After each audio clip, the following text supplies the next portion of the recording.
Makan. Hmm, Lah kasih makan nasi nih nah. kena dulu nah. Kena tarus. Bangkak mina, terlambat segala kena sekolah. HP aja taruh sikam nih. Nah, kalah lah.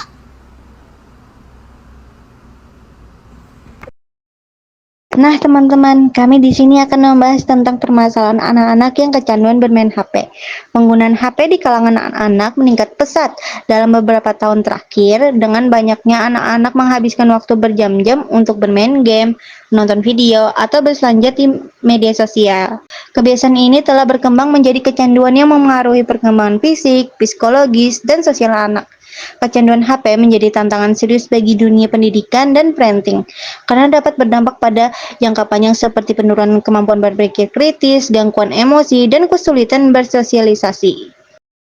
Dampak psikologis kecanduan handphone pada anak. 1. Kecanduan dopamin. Anak kecanduan HP karena otak mereka mendapatkan dopamin saat bermain, mirip dengan kecanduan zat adiktif. 2. Gangguan perkembangan otak. Paparan HP berlebihan dapat menghambat konsentrasi, pengendalian emosi, dan berpikir krisis. 3. Emosi tidak stabil. Anak mudah marah atau gelisah saat tidak diberi handphone, menunjukkan ketergantungan emosional. 4. Isolasi sosial dan mental.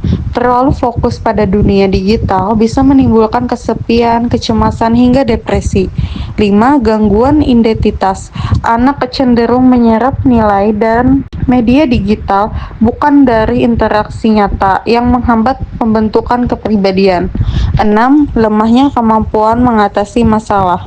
Ketergantungan pada HP menghambat anak belajar menghadapi stres secara berlangsung. Jean Piaget, seorang psikolog perkembangan Swiss, membuat teori perkembangan kognitif menjelaskan bagaimana anak-anak berkembang kemampuan berpikirnya dan memproses informasi seiring bertambahnya usia. Piaget membagi perkembangan kognitif anak ke dalam 4 tahap utama. Yang pertama, sensorimotor pada umur 0-2 tahun. Anak-anak belajar melalui gerakan dan panca indera. Pengaruh HP. Jika bayi terlalu sering diberikan HP sebagai penenang, mereka akan kehilangan kesempatan mengeksplorasi dunia fisik yang penting untuk tahap ini.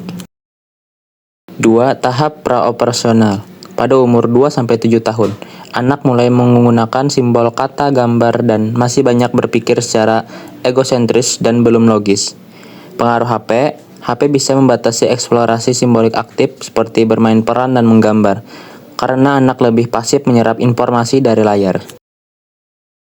Pada tahap ketiga adalah tahap operasional konkret pada umur 7-11 tahun. Anak-anak mulai berpikir logis tapi masih konkret dan belajar melalui pengalaman nyata. Pengaruh HP. Jika anak yang lebih banyak bermain game dibanding berinteraksi langsung, semisal bermain di luar, berdiskusi, dan melakukan eksperimen, maka akan beresiko mengalami keterlambatan dalam mengembangkan logika dan pemecahan masalah. Tahap keempat adalah tahap operasional formal. Pada umur 12 tahun ke atas, anak-anak mampu berpikir abstrak, merancang hipotesis, dan berpikir sistematis. Pengaruh HP. Ketergantungan pada konten instan dapat membuat remaja malas berpikir kritis dan reflektif, karena terbiasa dengan informasi cepat dan hiburan yang tidak menuntut kerja otak. Kesimpulannya, penggunaan HP yang berlebihan bisa menghambat proses perkembangan kognitif anak, terutama karena kurangnya pengalaman konkret dan sosial yang sangat dibutuhkan di setiap tahap perkembangan. Anak yang tidak cukup mendapatkan stimulus dari lingkungan fisik dan sosial cenderung mengalami perkembangan yang tidak optimal, baik dalam hal berpikir, berkomunikasi, maupun menyelesaikan masalah. Berikut adalah beberapa solusi efektif untuk mengatasi permasalahan anak yang kecanduan main HP, baik dari sisi orang tua, pendidik, maupun pendekatan psikologis. Yang pertama, buat aturan penggunaan HP yang jelas. Tetapkan waktu maksimal penggunaan HP per hari, misalnya 1-2 jam. Terapkan zona bebas HP seperti saat makan, belajar, atau sebelum tidur. Gunakan aplikasi parental control untuk mengatur akses konten dan durasi. Yang kedua, jadilah contoh yang baik. Anak meniru perilaku orang tua. Jika orang tua sering bermain HP, anak akan menirunya. Ciptakan budaya keluarga yang aktif dan interaktif, bukan hanya digital. Yang ketiga, Ajak anak untuk aktif secara fisik dan sosial. Dorong anak untuk mengikuti kegiatan di luar rumah, olahraga, seni, klub, baca, dan lain-lain. Perbanyak waktu bermain langsung bersama anak agar mereka merasa diperhatikan tanpa harus mencari hiburan dari HP. Yang keempat, ganti HP dengan aktivitas yang menarik. Sediakan alternatif yang menyenangkan seperti board game, puzzle, menggambar, atau membaca buku cerita. Libatkan anak dalam kegiatan harian seperti memasak atau berkebun untuk membangun koneksi nyata dengan lingkungan. Yang kelima, bangun komunikasi terbuka. Ajak anak bicara tentang apa yang mereka mainkan atau tonton di HP. Tunjukkan minat dan arahkan mereka pada konten yang edukatif dan sesuai usia. Yang keenam, konsultasi dengan ahli jika perlu. Jika anak menunjukkan gejala berat seperti tantrum saat tidak pegang HP, gangguan tidur, atau menarik diri dari lingkungan sosial, pertimbangkan untuk konsultasi ke psikolog anak. Yang ketujuh, terapkan pendekatan konsisten dan sabar.